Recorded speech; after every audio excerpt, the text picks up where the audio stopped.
પહેલાં તો ચેટીચંડ અને ઝૂલેલાલ સાહેબ અવતાર ધારણ કરનાર બધાને ખૂબ ખૂબ અભિનંદન આપું. આવતું વર્ષ આવતું હરેક સમૂહ અમારા સમાજ માટે, વિશ્વ માટે કલ્યાણકારી, સમૃદ્ધિભર્યું, સુખમયું નીવડે એવી પ્રભુ પાસે ઝૂલેલાલ સાંઈના ચરણોમાં વિનંતી.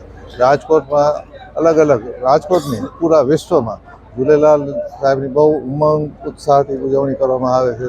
બહુ ખુશીની એક લહેર છે. ભંડારા થાય છે, પૂજા અર્ચના થાય છે અને વિશ્વના કલ્યાણ માટે સૌ પ્રાર્થના કરી છે. સિંધી સમાજ માટે ચેટીચંડ એટલે એક એમનું ધાર્મિક પર્વ છે અને મોટામાં મોટો તહેવાર છે.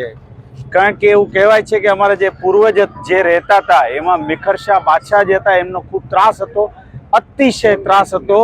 ત્યારે ઝૂલેલાલ ભગવાન સાહેબે અવતરણ લઈ અને એ ત્રાસમાંથી બધાને મુક્ત કર્યા. જેમ અંગ્રેજોના શાસનમાંથી આપણે બધા મુક્ત થયા ને એવી રીતે મુખરશા બાદશાહના શાસનમાંથી આપણા પૂર્વજોને એ લોકોએ મુક્ત કર્યા ભગવાન ઝૂલેલાલે જન્મ લઈને. અને એ ઝૂલેલાલ ભગવાનનું અવતરણ દિવસ ચેટીચંડ આજે દરેક સિંધી અલગ અલગ રીતે, અલગ અલગ યોજનાઓથી, અલગ અલગ મતલબ ઉત્સાહથી રાજકોટ નહીં પણ આખા ઇન્ડિયામાં જ્યાં જ્યાં સિંધીઓ વસે છે ત્યાં ઉજવાય છે. ચેટીચંડનો તહેવાર અમારા માટે બહુ મહત્વપૂર્ણ તહેવાર છે.